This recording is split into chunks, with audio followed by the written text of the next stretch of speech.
തന്റെ അച്ഛന് ആക്സിഡന്റ് ആയി എന്ന് കള്ളം പറഞ്ഞാണ് അർജുൻ ഈ ടാസ്ക് ജയിച്ചത്. അതുകൊണ്ട് തന്നെ മീരയ്ക്ക് അവന്റെ ഈ വിജയത്തിൽ ഒട്ടും സംതൃപ്തി ഉണ്ടായിരുന്നില്ല. അപ്പോഴാണ് ഒരു സന്തോഷ വാർത്ത വന്നത്. നഷ്ടപ്പെട്ടു പോയ അവരുടെ യൂട്യൂബ് ചാനൽ തിരിച്ചു കിട്ടി. പക്ഷേ താൻ ചതിക്കപ്പെട്ടു എന്ന് കരുതി മനസ്സ് വിഷമിച്ച് ഗെയിമിൽ നിന്ന് പിന്മാറാൻ തയ്യാറെടുത്ത് നിൽക്കുന്ന മീരയോട് ഈ കാര്യം പറയാൻ അവന് തോന്നിയില്ല. പകരം ചാനൽ ഡീആക്ടിവേറ്റ് ചെയ്തു വച്ചു. നാലാമത്തെ ടാസ്കായി യൂട്യൂബ് ചാനലിൽ ഏതെങ്കിലും ഒരു വീഡിയോ ഇടണം എന്നായിരുന്നു മീരയോട് പറഞ്ഞത്. ബാക്കപ്പ് ആയിട്ട് ക്രിയേറ്റ് ചെയ്ത ചാനലല്ല, അവരുടെ 2 മില്യൺ സബ്സ്ക്രൈബേഴ്സ് ഉള്ള മെയിൻ ചാനലാണെന്ന് ഗെയിമർ എടുത്തു പറഞ്ഞു. ഡിലീറ്റ് ആയി പോയ ചാനലിൽ വീഡിയോ ഇടാൻ ആരെക്കൊണ്ടും പറ്റൂല. അതുകൊണ്ട് തന്നെ ആ ടാസ്കിൽ അവൾ തോറ്റുപോയി. 10 ലക്ഷം രൂപ ബെറ്റ് വെച്ചാൽ 20 ലക്ഷം രൂപ കിട്ടും. അങ്ങനെയാണെങ്കിൽ ഈ നശിച്ച ഗെയിമിൽ നിന്ന് ക്വിറ്റ് ചെയ്ത് രക്ഷപ്പെടാം എന്നും പറഞ്ഞ് മീര നേരത്തെ ടാസ്ക് ജയിച്ചിരുന്ന് കിട്ടിയ 10 ലക്ഷം രൂപയാണ് ബെറ്റ് വെച്ചത്. അത് നഷ്ടപ്പെട്ടു എന്ന് മനസ്സിലാക്കിയ അർജുൻ അവളോട് ചൂടായി. അങ്ങനെ ഭ്രാന്ത് പിടിച്ച മീര നേരെ പോയി നിങ്ങൾ ഫൗൾ പ്ലേ ആണ് കളിച്ചത്, ഡിലീറ്റ് ആയി പോയ ചാനൽ വീഡിയോ ഇടാൻ പറഞ്ഞാൽ അതെങ്ങനെ സാധിക്കും എന്ന് ആ ഗെയിമറോട് ചോദിച്ചപ്പോൾ അർജുൻ തന്റെ മനസ്സ് തുറന്നു. ടെർമിനേറ്റ് ആയി പോയ ചാനൽ തിരിച്ച് കിട്ടി എന്ന് പറഞ്ഞാൽ നീ ഈ ഗെയിമിൽ നിന്ന് ക്വിറ്റ് ചെയ്യും എന്ന് വിചാരിച്ചാണ് പറയാത്തത് എന്ന് അർജുൻ വിശദീകരിച്ചപ്പോൾ അച്ഛന്റെ കേസും പിന്നെ ഇതും കൂടി ആയപ്പോൾ താൻ ചതിക്കപ്പെട്ടു എന്ന് തോന്നൽ മീരയ്ക്ക് വന്നു. അങ്ങനെ അവൾ കാറിന്റെ അകത്തിരുന്ന് കരയുകയായിരുന്നു. അർജുൻ സമാധാനിപ്പിക്കാൻ ചെന്നെങ്കിലും നടന്നില്ല. ഇങ്ങനെ പോയാൽ നമ്മൾ തമ്മിലുള്ള ബന്ധം വഴി നഷ്ടമാകും. അവർ നമ്മുടെ ഇമോഷൻസ് വെച്ചാണ് കളിക്കുന്നത്. അതുകൊണ്ട് ഞാൻ ഈ ഗെയിമിൽ നിന്ന് ക്വിറ്റ് ചെയ്യാൻ പോവുകയാണ്. ഗെയിമിന്റെ പകുതിക്ക് വെച്ച് പോയാൽ നമ്മുടെ കടങ്ങളൊക്കെ എങ്ങനെ വിടും? പണം സമ്പാദിക്കാൻ 1000 വഴികളുണ്ട് അർജുൻ, നമുക്കിത് വേണ്ട, വിട്ടേക്കാം എന്ന് പറഞ്ഞ് മീര ക്വിറ്റ് ചെയ്യാൻ വേണ്ടി ശാഠ്യം പിടിച്ചു. മീരയുടെ വിഷമം കണ്ട്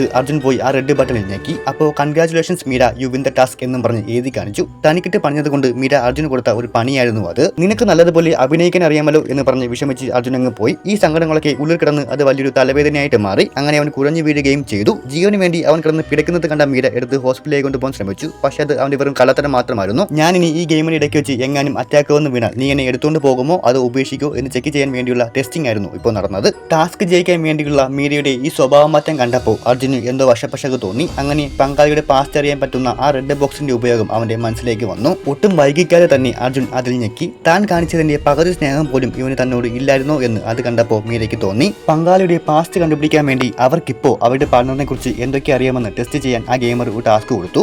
best couple of the decade എന്ന പ്രസ്റ്റീജിയസ് അവാർഡ് വാങ്ങിച്ച കപ്പിൾ, പരസ്പരം എല്ലാം അറിയാമെന്ന കോൺഫിഡൻസ് ഉണ്ടായിരുന്ന കപ്പിൾ. ആ അവർ പങ്കാളിയെ കുറിച്ച് ചോദിച്ച ചോദ്യങ്ങൾക്ക് മുഴുവനും സമ്പൂർണ്ണ പരാജയമായിരുന്നു. കൊടുത്ത ഉത്തരങ്ങൾ മുഴുവനും തെറ്റ്. താൻ മീരയെ കുറിച്ച് മനസ്സിലാക്കിയ കാര്യങ്ങൾ മുഴുവൻ തെറ്റാണ് എന്നറിഞ്ഞ അർജുൻ അവളുടെ പാസ്റ്റ് തപ്പി മീരയുടെ കൂട്ടുകാരിയെ വിളിച്ചപ്പോഴാണ് അവൾ പണ്ട് അബോർഷൻ നടത്തിയ കാര്യമൊക്കെ അർജുൻ അറിയുന്നത്. ഇത് പറയാതെ കഴിഞ്ഞ 4 വർഷമായി അവൾ തന്നെ പറ്റിക്കുകയായിരുന്നു എന്ന് മനസ്സിലാക്കിയ അർജുൻ നിനക്കിത് എന്നോട് എങ്ങനെ ചെയ്യാൻ തോന്നി എന്നും പറഞ്ഞ് അവളുടെ മുമ്പിൽ വികാരഭരിതനായി തല്ലാൻ വരെ ശ്രമിച്ചു. ചെയ്ത തെറ്റിനെ മറയ്ക്കാൻ വേണ്ടി അവൾ കുറെ കള്ളത്തരങ്ങളൊക്കെ പറയാൻ ശ്രമിച്ചുവെങ്കിലും അർജുൻ അതൊന്നും കേൾക്കാൻ തയ്യാറായിരുന്നില്ല. വിഷമം മാറുന്നത് വരെ അവൻ ടെറസിൽ പോയി അലറിയിട്ട് തിരിച്ചു വന്നു. അപ്പോഴേക്കും വിഷമങ്ങൾ മാറി മനസ്സൊന്ന് തണുക്കാൻ വേണ്ടി മീര കുളിച്ചുകൊണ്ടിരിക്കുകയായിരുന്നു. അർജുൻ നേരെ അവളുടെ അടുത്തേക്ക് പോയി നമുക്കെല്ലാവർക്കും പാസ്റ്റ് ഉണ്ട്, പാസ്റ്റ് ഇസ് പാസ്റ്റ് എന്നും പറഞ്ഞ് ദേഷ്യപ്പെട്ടതിന് പ്രായച്ചിത്തമായി അവളെ തലോടുകയായിരുന്നു. പക്ഷെ നീ എന്നോട് കാണിച്ചത് വിശ്വാസവഞ്ചനയാണ്, അതിന് മാപ്പില്ല എന്നും പറഞ്ഞ് അവളെ ആ ബാത്തബിൽ മുക്കി അവൻ കൊല്ലാൻ ശ്രമിച്ചു. തലനരിയിലേക്ക് രക്ഷപ്പെട്ട അവൾ ഇത് ടാസ്ക് ആണോ എന്ന് ചോദിച്ചപ്പോൾ ടാസ്ക് ആയാലും ജീവിതമായാലും നീ ഇത് അർഹിക്കുന്നുണ്ട് എന്നായിരുന്നു അവന്റെ മറുപടി.